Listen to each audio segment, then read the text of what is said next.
Step 1 is to download the sample template for each task. Each task provides a downloadable sample template. You can download the template used for the challenge task, but you will need to enable editing in order to apply the function.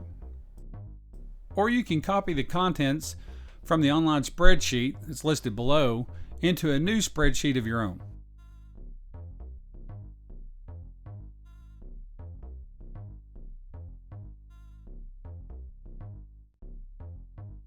Remember, it's not safe to open a macro-enabled document you download from the internet. BitcasterX.com and ChallengeTask.com doesn't share macro-enabled templates, but always be cautious for any file that asks you to enable macros.